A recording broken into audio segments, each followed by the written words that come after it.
Hello, soul family. I love you all. Hope everyone's having a wonderful day today. Today, we're going to go over the spiritual way to bless your food. So, many of us come from religions that are forms of monotheism where they pray over the food and basically thank God or Jesus or whoever for the food. You're thanking God for the food. And, and there's another point to where within Christianity that they're supposed to be doing this spiritual way to bless it that I'm about to explain to you, but they don't do it. They just pretty much throw you a cracker and some grape juice or wine or whatever. But the Eucharist, where you're supposed to be eating the flesh and the blood of Christ or whatever, very cannibalistic in nature, but you see what I'm saying?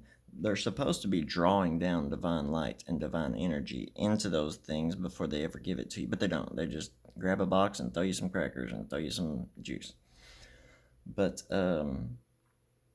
what they're supposed to be doing is what we're going to talk about doing here today, which is actually drawing down that divine light from the universe and putting it into our food, placing intentions within our food before we actually consume it.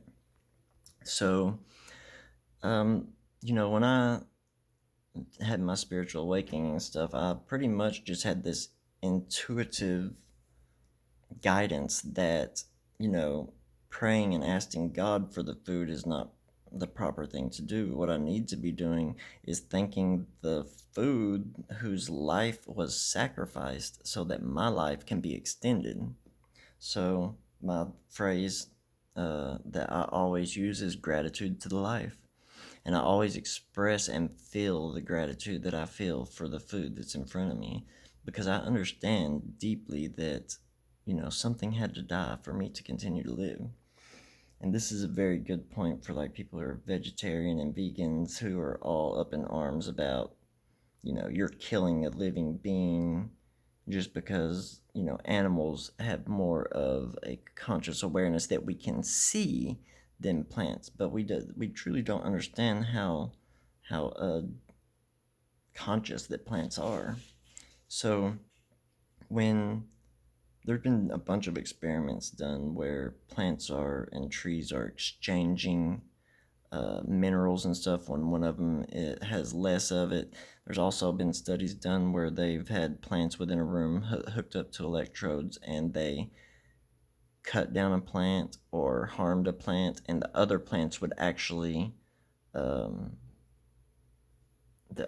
would actually respond as if they were actually the ones that's having the pain. But basically, we're going to go over how to bless our food properly. So the way that we're going to do this is we're going to do similar to a middle pillar ritual where you're drawing this divine light down and through your being, or the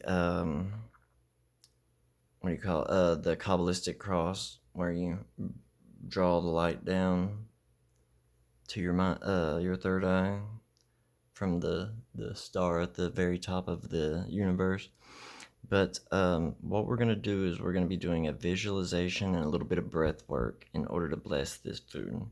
So I say, gratitude to the life, and that's just thanking the food, and I actually feel that emotion.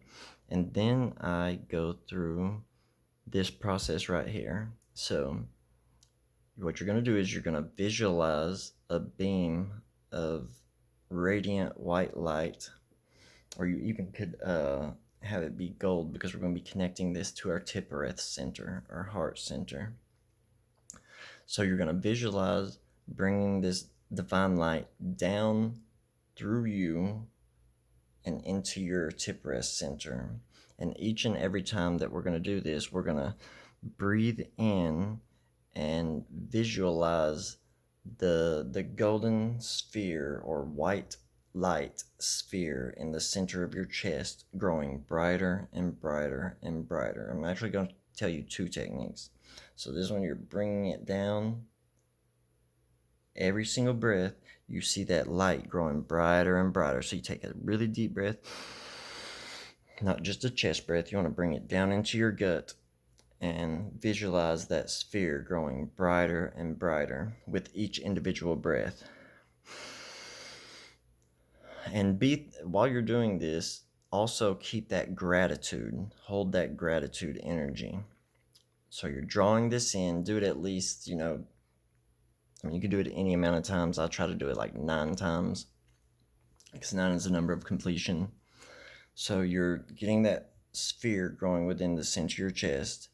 And then after so many breaths or whatever, you take your hands and put it over the food, and you push that energy out of your tipperest center, out your arms, and down into the food. So you're actually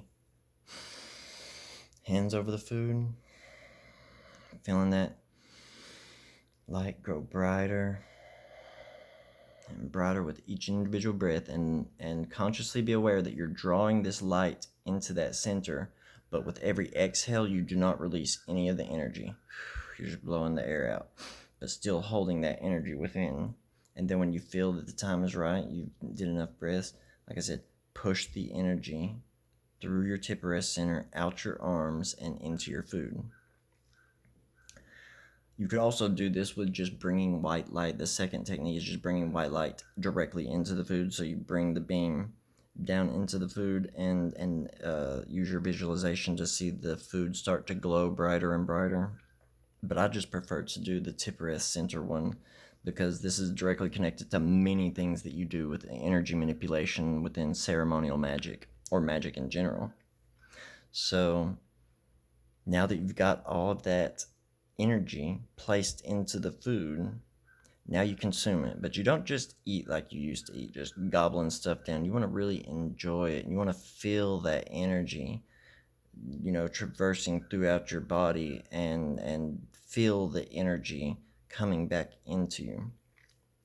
So you've done that. You've put the energy into the food, and now it's blessed. There was something else I was going to say. What was it? Oh, this can also be done with water or any type of fluid or drink that you're having. You can also bless it. And another thing, you can also put intentions in your food or water.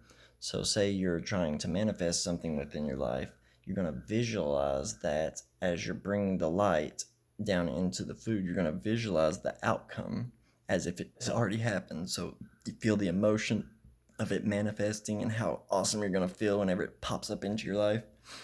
And then when you put the light into the food, you actually put the intention into the food or water or whatever it is that you're consuming. You put that intention into it.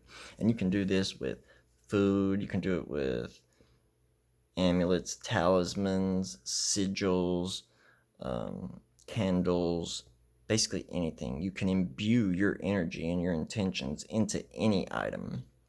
But I think that's just about it. This is a spiritual way to bless your food and to actually benefit from it in many aspects of your life. So I love you all. I think that's going to be it.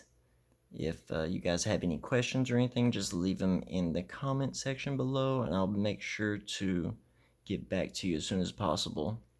I love you all. Hope everyone has a wonderful day. Ad Astra, to the stars.